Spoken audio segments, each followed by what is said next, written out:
오늘 말씀 민수기 8장 1절부터 26절까지 말씀입니다. 하나님께서 이스라엘 백성들을 이제 일종의 모든 제사의 제도들, 특별히 그들이 이제 이 가나안 땅을 향해 출발하는 그 시점에서 제사 제도를 정비해주고 그들이 하나님 앞에 소유된 백성임을 나타내는 일종의 의식을 치르게 되죠. 그 먼저 여기서 이야기하는 레위인의 봉헌식이라고 이야기하면 오늘 본문의 내용이 등장하게 됩니다. 이 레위인들을 하나님께서 드려라, 바치라 뭐 이런 것들을 하는데요. 왜 하나님께서 그럼 레위인들을 택하셔서 그들을 그렇게 할 것이냐? 이 레위인들이 이스라엘 백성들의 회중의 죄를 그들이 가지고 우리가 이야기하는 회막 안에서 봉사해야만 했습니다. 즉 다른 표현으로 바꾸면 그들이 회막 안에서 하나님 앞에 나와 하나님 앞에 그 이스라엘 백성들의 죄를 고백하고 죄 용서함을 받게 해 주어야 하는데, 먼저 이스라엘 백성도 그렇지만 그보다 레위인들이 가장 중요한 정결하고 성결하게 되는 일들이 필요했다는 거죠. 왜냐하면 하나님 앞에 나올 때 그 어떤 누구도 그 죄를 가지고 나올 수 없기에 먼저 레위인들이 정결하고 성결하게 되는 일들이 필요했다는 겁니다. 그래서 먼저 그들에게 하나님께서 레위인들에게 정결하게 되는 예식을 요구하게 됩니다. 그들 스스로가 정결케 하기 위하여 온 몸에 털을 밀고 그들이 옷을 빨아 입고 뭐 이런 정결한 예식들을 하나님께서 이야기하죠. 우리로 이야기하면 뭐 몸을 정결하게 깔끔하게 깨끗하게 하는 일들이 필요할 겁니다. 그래서 그들이 정결하게 하고 난 이후에 그들이 이제 그 일종의 또 하나의 예식을 치르는데요. 그 나중에 가서 요제에 관한 이야기도 치르게 되고 그 다음에 자신들이 성결하게 드리는 예식을 또 치르게 됩니다. 그래서 아무쪼록 이 레위 지파 사람들이 하나님 앞에 나오기 전에 자신들의 죄를 고백하고 그 죄 용서함의 은혜를 먼저 경험해야 했습니다. 그래야 이스라엘 회중들의 백성들의 죄를 주 앞에 데리고 나와 하나님 앞에 그들도 고백하고 이 회중의 죄를 용서함 받을 수 있는 일들을 그가 하게 되는 거죠. 우리가 그리고 또 알다시피 하나님께서 회막을 지어놓고 그 회막 안에 들어가는 자는 아무나 들어가지 못하게 하죠. 레위 지파 사람들만 들어가게 하고 그 중에 지성소는 더군다나 대제사장의 계열들만 들어가게 했으니까 이건 하나님께서 이 제사장들에게 특별한 정결하고 성결한 의식들, 예식들을 요구하게 되었다는 거죠. 그리고 성경의 내용을 잘 보면 왜 하나님께서 레위 지파를 택했냐? 결국 레위 지파를 택한 것이 모든 이스라엘 민족을 택한 것임을 성경은 우리에게 이야기합니다. 그래서 바꿔 표현하면 레위 지파를 택하긴 하셨으나 하나님은 레위 지파만 택한 것이 아니라 모든 하나님의 백성, 하나님의 자녀들을 택한 것임을 나타내 보여주려고 하신 것이죠. 그래서 그 밑에 가서 보시면 10절에 보면 레위인을 여호와 앞에 나오게 하고 이스라엘 자손이 그들에게 안수하게 한 후에 아론이 이스라엘 자손을 위하여 레위인을 흔들어 바치는 제물로 여호와 앞에 드릴지니 이는 그들에게 여호와께 봉사하게 하기 위함이라. 결국 그들도 하나님의 백성, 하나님의 자녀들을 위하여 쓰임받는 하나님의 일꾼이었을 것이고요.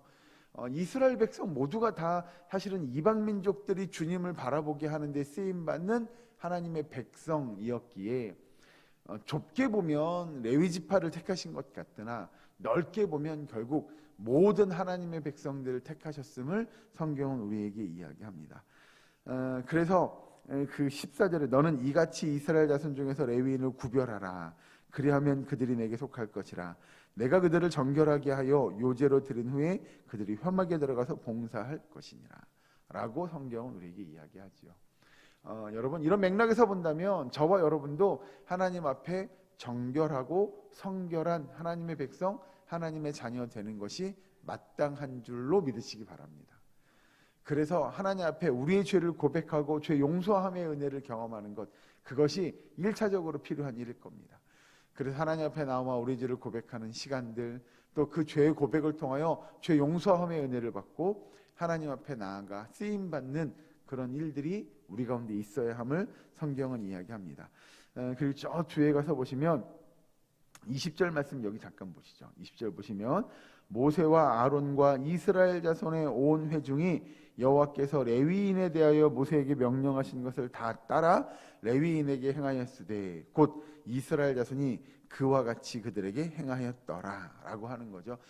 이 민수기 8장까지의 말씀을 보시면 우리가 새벽마다 보았으니까 보시면 하나님께서 모세와 아론을 통하여 이스라엘 백성들에게 진영은 이렇게 하고 남자들을 계수하고 그 다음에 회막을 어떻게 옮길 것이며 뭐 이런 등등등등등의 이야기를 하고 모세와 아론은 또 이스라엘 백성에게 가서 하나님이 이건 이렇게 하시고요, 이렇게 진영을 짜고요, 이렇게 회막을 짓고요, 뭐 이런 이야기들을 해주게 됩니다.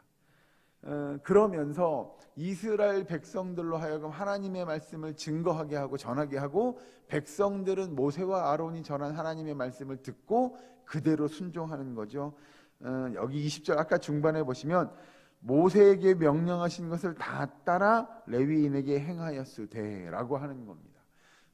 어떻게 보면 이게 계속 하나님의 말씀을 전하고 이스라엘 민족은 그 말씀대로 따라 행하고 다시 하나님의 말씀을 전하고 그 백성들은 또 그 말씀을 따라 행하는 이런 일들을 통하여 그들에게 하나님의 말씀이 살아 숨쉬게 하고 그들이 정말 하나님의 말씀에 순종할 수 있는 이스라엘 백성들의 모습이 성경을 통해서 등장한다고 할 수 있겠죠. 하나님은 이스라엘 백성들에게 하나님의 은혜를 베푸시는 분임을 성경은 이야기합니다. 성경에 보면 본문에 그런 내용이 나오죠. 등잔 여러분 보십니까? 그 등잔의 촛대가 이렇게 있습니다. 이 등잔의 촛대가 상을 비추는데 그 상 위에 이스라엘의 12지파를 나타내는 떡을 거기에 이렇게 진열하게 되죠. 즉 그 빛을 통하여 등불을 통하여 그 이스라엘 12지파의 빛을 비추는 일, 하나님은 궁극적으로 이스라엘 백성들에게 하나님의 자녀에게 복을 주시고 하나님의 얼굴을 비추시고 그 빛을 통하여 이스라엘 백성들이 은혜의 빛 받기를 바라는 분이 우리 여호와 하나님이신 줄로 믿으시기 바랍니다. 하나님은 그래서 우리에게도 하나님의 복 내려주시기를 원하시고요, 우리에게도 하나님께서 은혜의 빛 내려주시기를 원하시는 분이셔서 우리가 하나님의 말씀에 순종함으로 방금 보셨던 것처럼 모세가 전한 말씀을 이스라엘 백성들이 순종함으로 이스라엘 민족이 복받기를 원하셨던 분이시고요, 이스라엘 민족에게 하나님께서 은혜 베푸시는 그 분임을 이스라엘 백성들, 하나님의 자녀들이 깨닫기를 원하셨던 거죠. 여러분 이 시간도 우리가 하나님의 말씀을 통하여 하나님이 우리에게 복 주시기 원하는 분이시고 은혜 베풀어 주시기를 원하는 분이심을 믿는 저와 여러분 되기를 주의 이름으로 축원합니다. 그래야 오늘 하루의 삶 속에서도 말씀에 순종하시고 그 말씀의 은혜 따라 살아가시며 하나님이 주시는 그 은혜의 축복을 경험하고 놀라운 축복의 역사들을 경험하는 저와 여러분 되기를, 우리의 사랑교회 모든 권속되시기를 주의 이름으로 간절히 축원합니다.